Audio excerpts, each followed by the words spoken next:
पूतना राक्षसी पिछले जन्म में कौन थी? पूतना पिछले जन्म में राजा बलि की पुत्री थी, जो एक राजकन्या थी।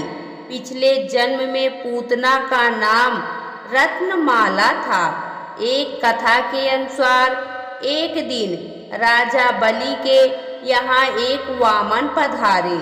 भगवान वामन की सुंदर और मनमोहक छवि देखकर रत्नमाला के मन में ममत्व जाग उठा। भगवान वामन को देखकर वह मन ही मन सोचने लगी कि मेरा भी ऐसा ही पुत्र हो, ताकि वह उसे हृदय से लगाकर दुग्ध पान कराती, बहुत दुलार करती। भगवान ने उसकी मन की इच्छा को जान लिया और तथास्तु कहा। लेकिन इसके बाद भगवान ने राजा बलि का अहंकार दूर करने के लिए 3 पग में भूमि नाप दी। राजा समझ गए और अपनी गलती का उन्हें एहसास हो गया। राजा ने वामन देव से क्षमा मांगी, लेकिन इस घटना को रत्नमाला दूर से देख रही थी। रत्नमाला को प्रतीत हुआ कि उसके पिता का घोर अपमान हुआ है। इससे वह बुरी तरह से क्रोधित हो उठी। उसने मन ही मन भगवान को बुरा कहना आरंभ कर दिया। उसने कहा कि अगर ऐसा मेरा पुत्र होता तो मैं इसे विष दे देती। भगवान ने उसके इस भाव को भी जानकर तथास्तु कह दिया।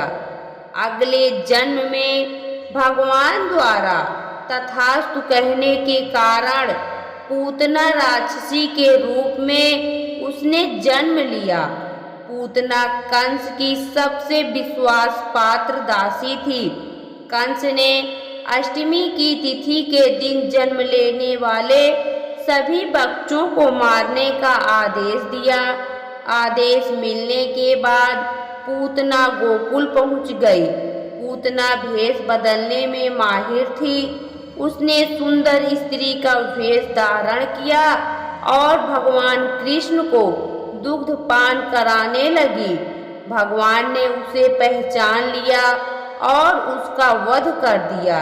इस प्रकार से भगवान के हाथों पूतना का वध हुआ और जन्म मरण के बंधन से मुक्त कर दिया।